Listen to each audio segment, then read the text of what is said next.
So student, today's topic is linkage and recombination. बहुत important topic, linkage and recombination.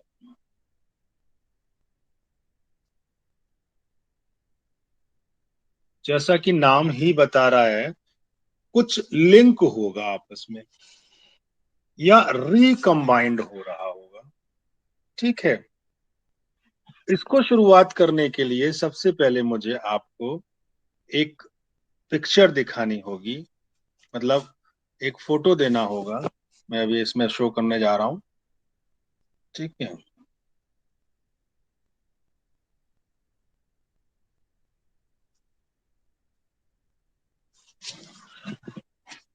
ये देखिए picture आप सबके सामने आ रही है। Yes sir. ये लिंकेज और रिकॉम्बिनेशन, इसमें बहुत कुछ समझने वाला छिपा हुआ है। नैन्सी पिक्चर क्लियर दिख रही है बेटे? Yes sir. अब देखो, आप कहोगे इसमें क्या समझना है। अगर ये पिक्चर समझ में आ गई तो ये टॉपिक समझ में आ गया। जिसको भी आज तक ये पिक्चर समझ में आई है उसको टॉपिक समझ में आ जाता है। अब कहोगे इसमें ऐसी क्या खास बात है जिसके लिए सर ने इतना हल्ला मचा रखा है। हाँ, कुछ तो होगा, जब तो मैं कह रहा हूं। तो बच्चों, आप ये देखिए, खुद पहचानने की कोशिश करिए कि इसमें क्या खास है। कुछ तो लग रहा होगा आपको। मैं सीधी कर रहा हूं बस थोड़ी सी इससे। हाँ जी, क्या इसमें ऐसा खास नजर आ रहा है? इसमें क्रॉस बने हुए हैं दो, एक क्रॉस ए एक क्रॉस बी, ऐसा ही है ना। अब आपको इस क्रॉस में देखना है कि क्या नजर आ रहा है। मैं क्रॉस में आपको बताने जा रहा हूं, उस पे आपको थोड़ा सा फोकस करिए। लिंकेज आपको कंसेप्ट समझ में पूरा ही आ जाएगा। तो देखो बच्चों, क्रॉस ए में जो पेरेंट्स हैं उसमें जीन्स देखिए, ये रहे, ये ऊपर दिख रहे हैं जीन्स, YW वाले। ठीक है, उन जीन्स में ही असली बात हमें समझने की लिखी हुई है। देखो इन जीन्स में, देखो ये जो जीन्स हैं और इधर क्रॉस वी वाले पेरेंट के जीन देखो, WM वाले, दोनों में क्या अंतर नजर आ रहा है आपको? बस यही अंतर पकड़ना है। पहले वाले क्रॉस में आपको दिख रहा होगा कि ये जो जीन्स हैं ये पास पास हैं, इनके बीच की गैप कम है। इज इट और not? Yes sir. Yes sir. Chromosome के ऊपर जीन है, सपोज करो ये क्रोमोजोम है, और जीन जो है पास पास है, ये रहे। लेकिन दूसरे वाले क्रॉस में क्या है कि जीन WM जो है वो दूर दूर है। ठीक है, इसमें बीच की दूरी कम है और इसमें बीच की दूरी बहुत ज्यादा है। ठीक है, ये जीन्स थे, जीन्स के बीच की। अब आप एक बात बताओ, अगर आपका एक 4 कमरों का मकान है, एक रूम ये रहा, एक रूम ये रहा, एक ये रहा, एक ये रहा, ये बाहर वाला चौथा रूम है। अंदर मम्मी पापा पेरेंट्स हैं, दूसरे रूम में आप, ठीक है, तीसरे में भाई बहन और चौथे में कोई खाली पड़ा हुआ है। अगर आप सबसे अंदर वाले रूम में है, इस मम्मी पापा वाले रूम में, तो ज्यादा सुरक्षित है, या फिर सबसे बाहर वाले रूम में है तो ज्यादा सुरक्षित है? किस में ज्यादा? अंदर। अंदर वाले। सबसे अंदर वाले में। चलो अब सपोज करो कि किसी और का ही घर हो, ये कोई किडनैपर आता है तो सबसे पहले सबसे दूर वाले रूम में से किडनैप आसानी होगा या सबसे अंदर वाले रूम में से आसानी होगा? दूर वाले से। जाहिर सी बात है, बस मैं यही बताना चाह रहा हूं। तो लिंकेज, लिंकेज मतलब लिंक्ड जीन, तो अंदर वाले हिस्से में लिंकेज ज्यादा होगी या बाहर वाले हिस्से में लिंकेज ज्यादा होगी? अंदर। बिल्कुल सही। तो ये जो लिंकेज होने की वजह से हम उस जीन को आसानी से ले पाएंगे या उस जीन को आसानी से नहीं ले पाएंगे? रिकॉम्बिनेंट में बिल्कुल नहीं ले नहीं। पाएंगे, क्योंकि वो लिंक्ड है। लिंक्ड जीन इतने आसानी से नहीं छूटा करते हैं। बात समझ में आ रही है नहीं आ रही? यस तो सर। अब जैसे आप देखिए इसी वाले डायग्राम में देखिए, जब ये लिंक्ड जीन थे तो आपका रिकॉम्बिनेंट जो बनने, इसकी परसेंटेज कितनी है? 1.3%। क्योंकि ये लिंक्ड हैं इसलिए बहुत कम नए रिकॉम्बिनेशन आ रहे हैं। हाँ, जो लिंक्ड होने की वजह से पेरेंटल वाले, पेरेंट जैसे गुण वाले ज्यादा आ रहे हैं, 98.7। Is that clear? Yes sir. लेकिन क्रॉस बी में क्योंकि इनके बीच की दूरी बहुत ज्यादा है, इसलिए रिकॉम्बिनेंट बहुत ज्यादा हो रहे हैं, क्योंकि आसानी से तोड़ लिया गया। तो रिकॉम्बिनेंट कितना हो गया? 37.2%। Is that clear? Yes sir. और पेरेंट्स के पास अपना कॉम्बिनेशन कम बचा, क्योंकि आसानी से वो किडनैप हुआ, तो 62%। इधर अब क्रॉस ए में पेरेंटल ज्यादा है और इसमें पेरेंटल कम है। इसके पीछे क्या रीजन है ज्यादा होने के पीछे और कम होने के पीछे? कि क्रॉस ए में जीन लिंक्ड थे और क्रॉस बी में जीन लिंक्ड नहीं है सारे। आ गई बात समझ में? Yes sir. नैन्सी समझ में बेटा आया? Yes sir. So this is our main motto behind this, to show this photograph. इसको देख के हमें ये पता लगा कि लिंकेज आखिर होता क्या है, और अब वो लिंकेज आपको समझ में आ गया। तो वो नीचे पूरा नीचे लास्ट तक क्रॉस बना दिया, सारे पे फंडा पे गौर नहीं करना आपको। आपको सिर्फ यहाँ पे यही याद रखना है कि किस जीन के बीच में कितनी दूरी है। कम दूरी ज्यादा लिंकेज, ज्यादा दूरी कम लिंकेज। सिंपल सी बात। ये वाली बात भी मॉर्गन ने बताई थी, जो कल हमने जिसका जिक्र कर चुके हैं। मॉर्गन और उसके पूरे ग्रुप ने इस बारे में सारा डिटेल दिया। अब मैं आपको लिख रहा हूं, अब आपको इजीली क्लियर हो जाएगा लिंकेज एंड रिकॉम्बिनेशन के ऊपर सारी जानकारी अब आपके सामने। तो पहला पॉइंट, मॉर्गन एट ऑल। अब ये मॉर्गन एट अल क्या होता है? मॉर्गन एट अल का मतलब है कि उसके साथ में उसके साथी भी काम कर रहे हैं। अगर एटाल लगा दिया जाए किसी के बाद में, तो इसका मतलब है कि उसकी पूरी टीम उसके साथ काम कर रही है। कल भी मैं मॉर्गन के बारे में आपको बता चुका हूं, ठीक है। मॉर्गन ने ड्रोसोफिला के ऊपर अपने एक्सपेरिमेंट किए थे, ठीक है। आज भी वही मॉर्गन का एक्सपेरिमेंट ये सामने मैंने शो किया है। तो मॉर्गन एटाल का मतलब ये हुआ कि वो अपने कलीग के साथ काम कर रहा है। Morgan atoll was working on Drosophila, was working on Drosophila. और ड्रोसोफिला पे क्यों काम किया ये मैं बता चुका हूं, क्योंकि वो आसानी से लैब में उसमें स्टडी की जा सकती है। ड्रोसोफिला को फ्रूट फ्लाई कहते हैं। और उसने फिर क्या किया, उसने कुछ डाई हाइब्रिड क्रॉसिंग की इन फ्लाइज के बीच में, ड्रोसोफिला जो फ्लाई है उसके बीच में। तो Morgan and his group observed in Drosophila that when two genes in a dihybrid cross were situated on the same chromosome, तो उनके बीच का जो proportion है उनमें थोड़ा सा डिफरेंस आ जाता है। कैसे आ जाता है यही वाली बात मैं आपको शो करने जा रहा हूं। तो बहुत सारे एक्सपेरिमेंट किए, एक दिन में तो आ नहीं जाता। इन ड्रोसोफिला टू स्टडी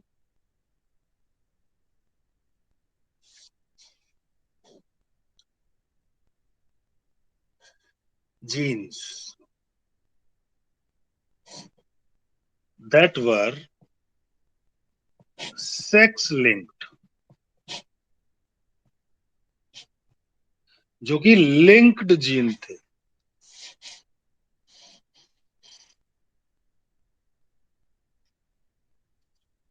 कैसे किया? ही डिड सम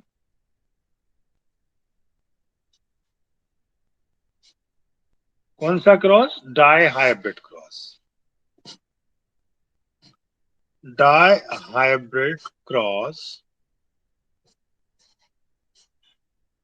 क्रॉसिंग लिख दीजिए, बिटवीन फ्लाइज। फ्लाइज समझ गए होंगे आप, मैं फ्रूट फ्लाई की बात कर रहा हूं। अब मैं उन क्रॉस को बताऊंगा तो आपको ज्यादा अब आसानी से समझ में आ जाएगा कंसेप्ट। पहला एग्जाम्पल ले देता हूं, पहले एग्जाम्पल पे फोकस हो जाइए। एग्जाम्पल तुरंत आपकी समझ में आ जाना चाहिए।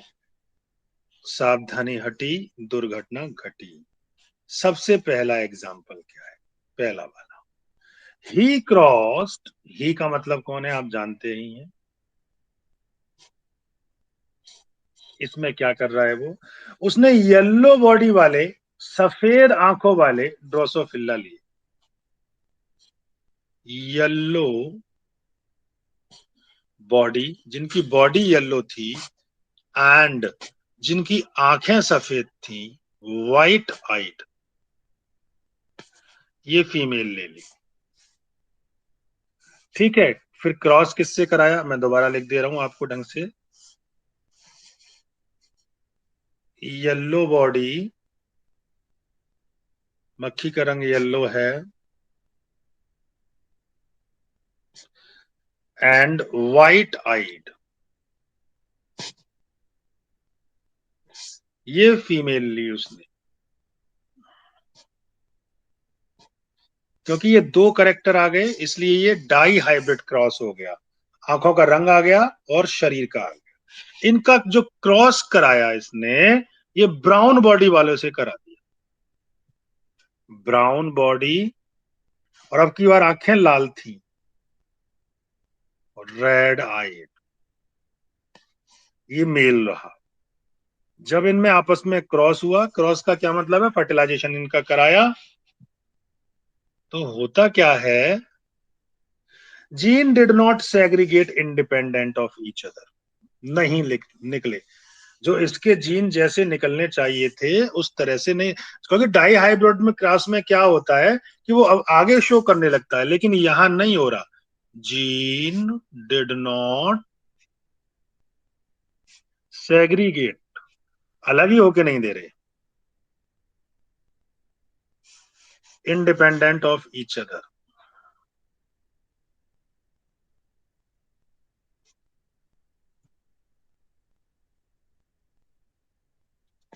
और जो रेशियो आना चाहिए था, डाई हाइब्रिड में आता है 9:3:3:1, लेकिन ऐसा नहीं हो रहा। इसमें रेशियो जो आ रहा है, different from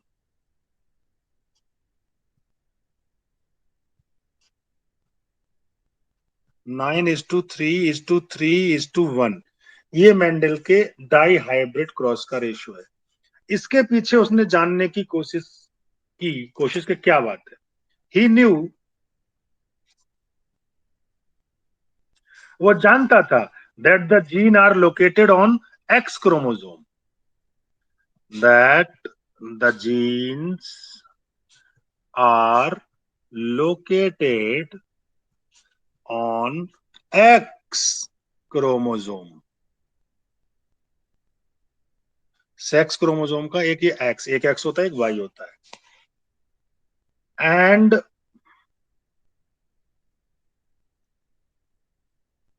parental combination were absolutely higher. कितना परसेंट दिखाया था?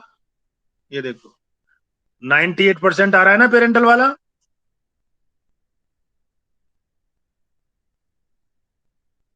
ठीक है, तो and parental combination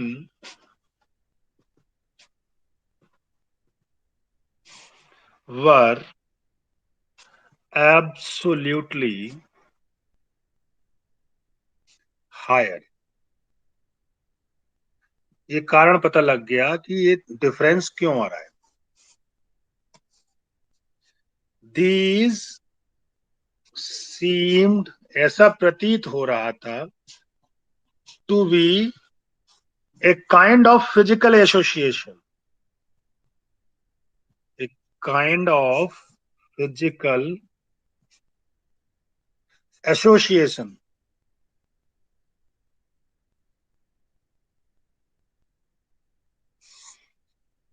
that is linkage. ऐसा लग रहा था उन्हें किसी ने बांध रखा है आपस में, लिंकेज किसके बीच में? Between the gene.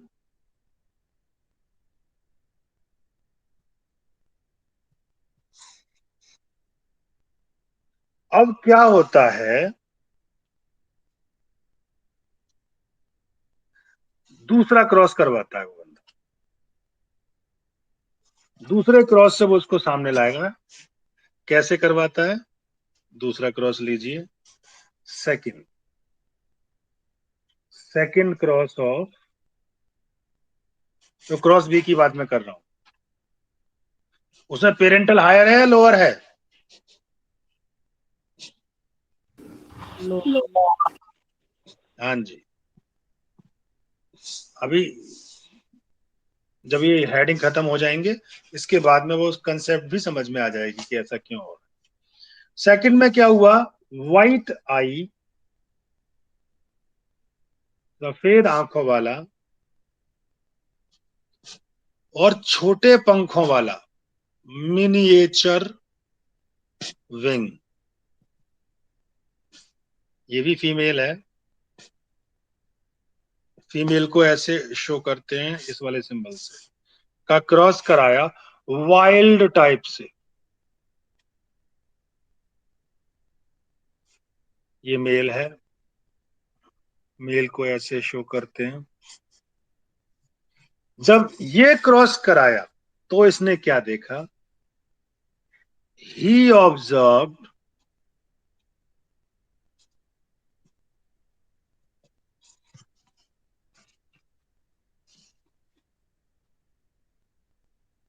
that frequency of recombinants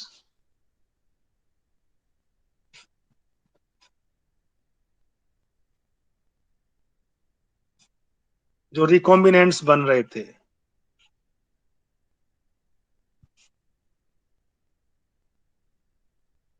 in first cross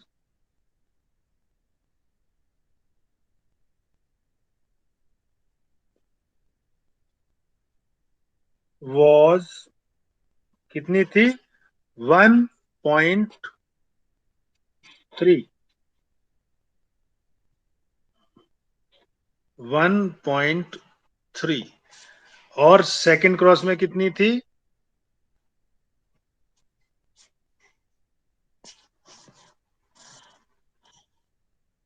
देखो, फर्स्ट वाले में कितनी है? 1.3। सेकंड वाले कितने हैं? 37.2। ये रिकॉम्बिनेंट है क्योंकि जीन अलग हो गए। परसेंटेज,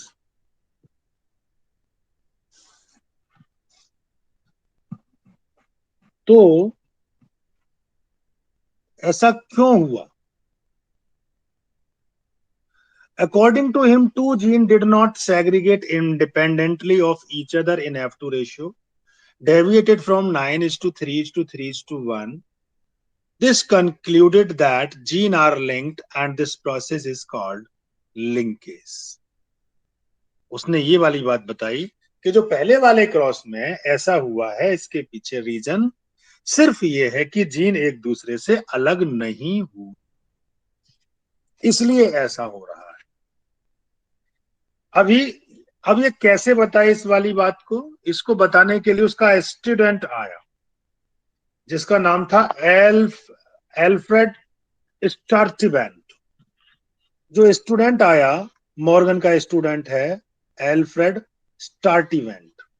उसने क्या किया? जीन मैपिंग कर दी पता लगाने के लिए कि ये देखो कैसे पता लगता है। तो मैं आगे लिख रहा हूं, इस वाली बात को गौर करिए।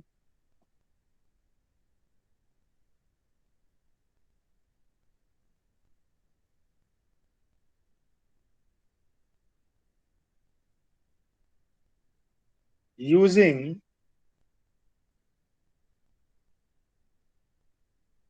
जीन मैपिंग, जीन के बीच की दूरी पता लगेगी अब। डन बाय, क्या नाम है उसका? एल्फ्रेड टार्टी, STURTY। वेंट। कौन है ये? Morgan's student. उसका स्टूडेंट कितना अच्छा निकला, उसकी मदद कर दी, देख लो। उसने कहा सर आप चिंता मत करो, मैं बताता हूँ ऐसा क्यों हो रहा है। ये जो डिफरेंस आ रहा है, बड़ा बड़ा डिफरेंस क्यों आ रहा है, ये वाला 1.3 से और 37 क्यों हो रहा है? क्या बताया उसने? Locating gene and distances estimation on chromosome. इसने पता लगा लिया कि जीन के बीच में कितनी दूरी है।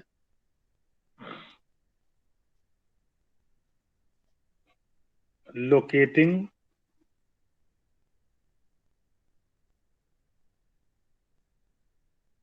जीन्स के जीन्स कहां पर है, एंड डिस्टेंसेस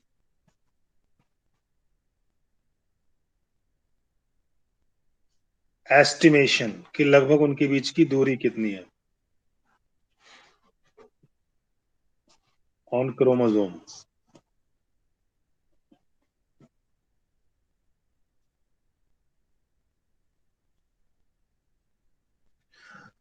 तो मॉर्गन के स्टूडेंट ने फ्रीक्वेंसी ऑफ रिकॉम्बिनेंट जो आए थे उनको चेक किया बिटवीन जीन पेयर के बीच में, कि सेम क्रोमोसोम पर अगर जीन है तो उनके बीच की दूरी कितनी है।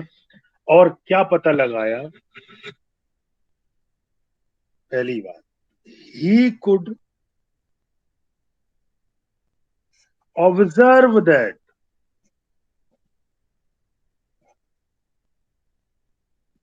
डिस्टेंस बिटवीन, गौर करने वाली बात है बच्चों, कौन सा पहला क्रॉस कौन सा था? येलो बॉडी एंड व्हाइट आई, पहला क्रॉस यही था। इनमें पेरेंट कंडीशन ज्यादा आई थी और रिकॉम्बिनेंट कम पैदा हुए थे, तो इनमें डिस्टेंस ज्यादा होगी या कम होगी? कम। बिल्कुल सही जवाब। White I gene is lesser. ये वाली बात डिस्टेंस पता लगा के जब उसके स्टूडेंट ने उसको दे दी, भाई उसकी तो बल्ले बल्ले हो गई। लीजिए आपकी बल्ले बल्ले कर देता हूँ, ये वाला डायग्राम बना के। उसने जब डिस्टेंस के बारे में बताया है तो मुझे कौन सी आफत आ रही है? ये जीन था।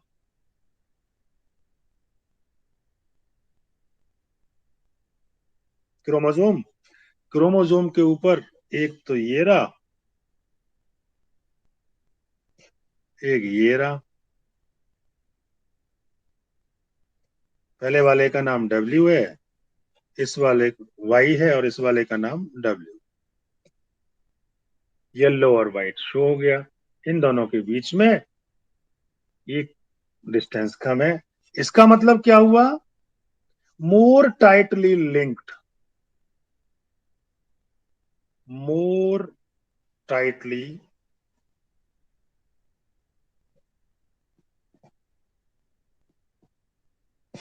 लिंक्ड, जितने ज्यादा कसके ये आपस में चिपकी होंगी जीन्स, लिंक्ड जीन, क्या हो जाएगा उतना ही लेसर परसेंटेज ऑफ रिकॉम्बिनेंट।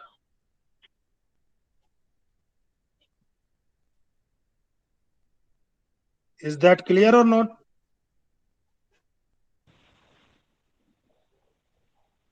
अगर ये जीन दूर दूर होते तो क्या होता? नए रिकॉम्बिनेशन बनते। ये जीन आपस में इनकी जो दूरी है ये कम है। देखो ऊपर भी देख लीजिए आप इसमें, अगर इनकी ये दूरी कम है तो नए रिकॉम्बिनेंट कम बनेंगे, दूरी ज्यादा है तो नए पैदा ज्यादा होंगे, रिकॉम्बिनेंट अच्छा होगा, उसका रेशियो अच्छा आएगा। Is that clear? Yes sir. Yes sir. However, अब अगली वाली बात पे गौर कर।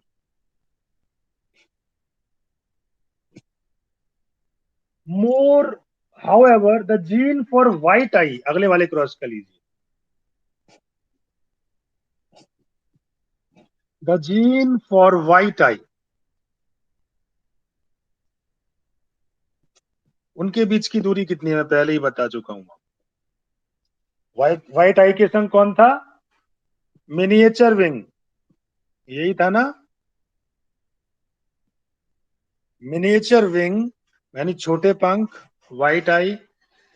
अगर इनका देखा जाए, वर फारदर, दूर था।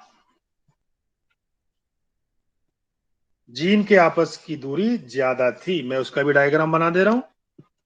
आप किस बात की टेंशन लेते हो? लीजिए उसका डायग्राम, ऊपर वाले से कंपेयर भी हो जाएगा अभी साथ के साथ आपका। ये डायग्राम आया। इस डायग्राम में देखिए क्या अंतर आ रहा है। डब्ल्यू एम वाई एम उसमें तो पास पास है। इसमें एक तो ये रहा जीन और दूसरा जीन यहां पर है। ठीक है, दोनों के बीच में तो बहुत ज्यादा डिफरेंस हो गया। ये डब्ल्यू है जीन का नाम, ये मिनिएचर विंग। दोनों के बीच में डिस्टेंस देख लीजिए आप कितनी दूर दूर है कि नहीं? मोर डिस्टेंस तो आसानी से ये जीन टूट जाएगी इस क्रोमोसोम पे से, कोई भी ले जाएगा इसे, तो अगली जनरेशन में रिकॉम्बिनेंट ज्यादा होंगे। इसका मतलब कि मैं यहां पे क्या लिख दूं? मोर distance, more chance of recombination.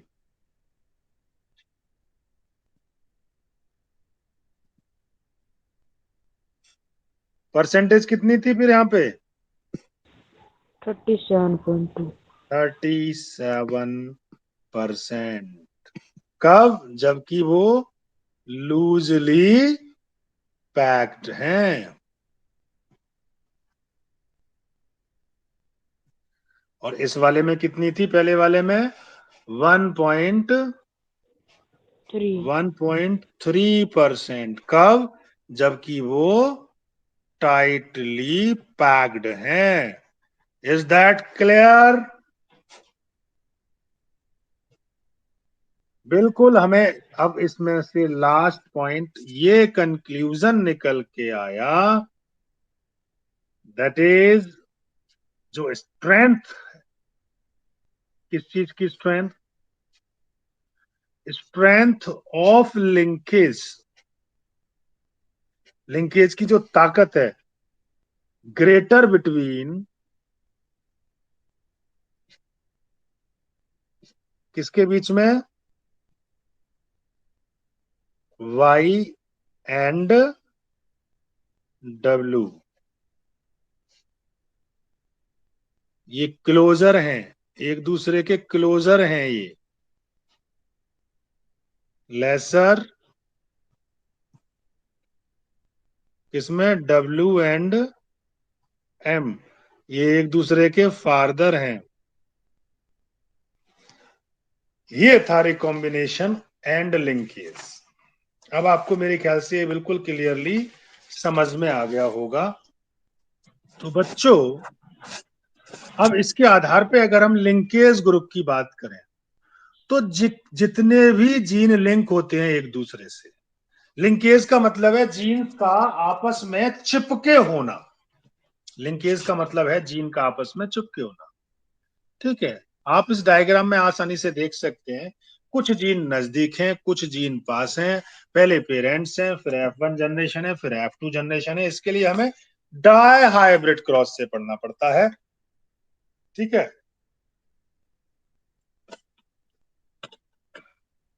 तो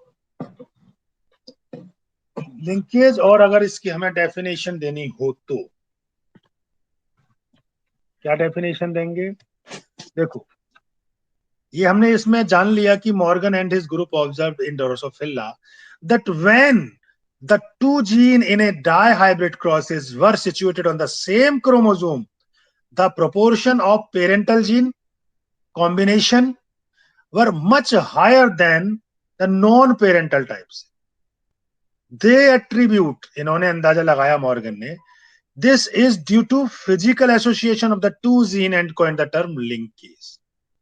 and to describe this experiment, this physical association of the gene on a chromosome, तब उन्होंने बताया recombination to describe the generation of non-parental gene combination, कि रिकॉम्बिनेशन जो आ रहे हैं, नए जो ग्रुप आ रहे हैं, वो कैसे उसमें परसेंटेज ज्यादा होके आ रहा है।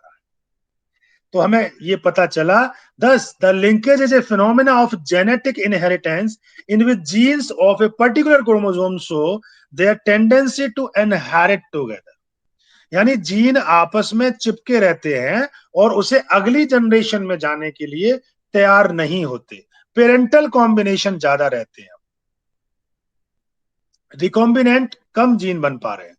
मॉर्गन और इनके पूरे ग्रुप ने यह भी पता लगाया that even when gene were grouped on the same chromosome, some genes tightly linked, इसलिए लिंकेज स्ट्रॉन्गर थी, और जो दूर थे तो लिंकेज वीक थी। इसके आधार, जब लिंकेज वीक होगी तो रिकॉम्बिनेशन ज्यादा होगा, जब लिंकेज ज्यादा होगी तो रिकॉम्बिनेशन कम होगा।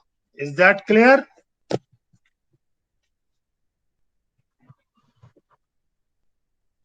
तो एट लास्ट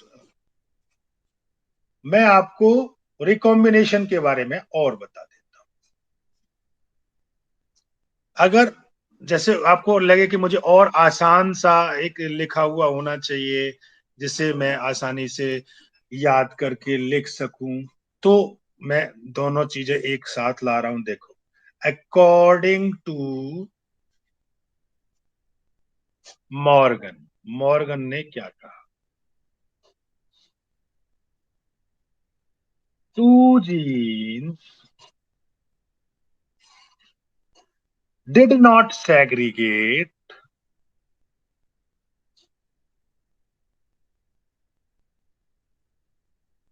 independently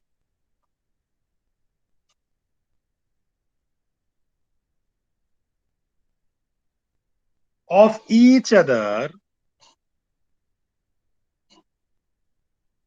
कब? इन F2 वाले में, each other and F2 ratio deviated from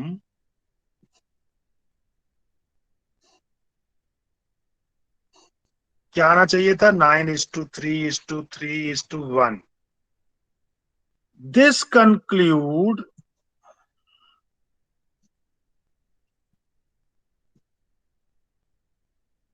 क्या पता लगा इससे, दैट जीन्स आर लिंक्ड, इसलिए ये रेशियो नहीं आया। Genes are linked and this process is called linkage।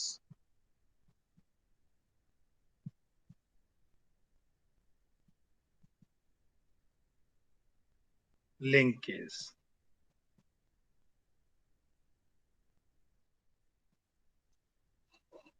दूसरी बात उसने क्या कही, रिकॉम्बिनेशन। रिकॉम्बिनेशन, इसकी भी डेफिनेशन मैं आपको दे दे रहा हूं, क्या होगा, is the rearrangement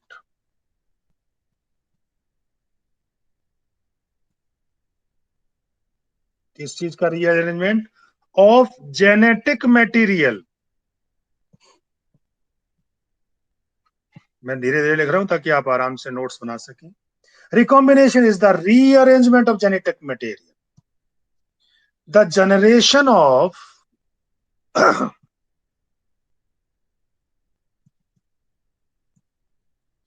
non parental gene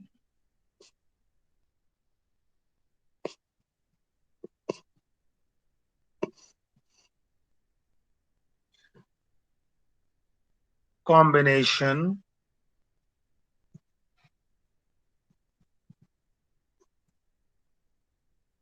during dihybrid cross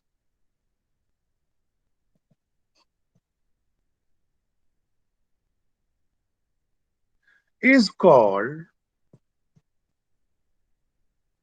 recombination.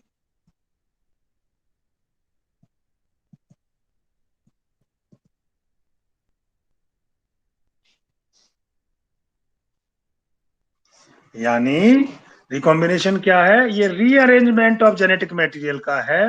The generation of non parental gene combination जो आते हैं उनको रिकॉम्बिनेशन कहते हैं। जैसे आप ये देखिए इस वाले डायग्राम में, ये हमारे पहले पेरेंट्स हैं, ठीक है। अब इन पेरेंट से हटके जो नया आया है, ठीक है, ये रिकॉम्बिनेंट्स है, ठीक है। ऊपर जो इसमें दूरियां दिखाई जा रही हैं इनके बीच बीच में, ये लिंकेज है। तो this is all about the linkage and recombination. If there is any question, you can ask again. Okay, and you can ask me in the chat box as well. हम कल इसके बारे में सेक्स डिटर्मिनेशन के बारे में बात करेंगे। बहुत इंपॉर्टेंट टॉपिक है सेक्स डिटर्मिनेशन भी, कि किस तरह से सेक्स डिसाइड होता है। कुछ जानवर तो इवन पानी चेंज करने से अपना सेक्स चेंज कर लेते हैं कि गर्म पानी से ठंडे में चले गए।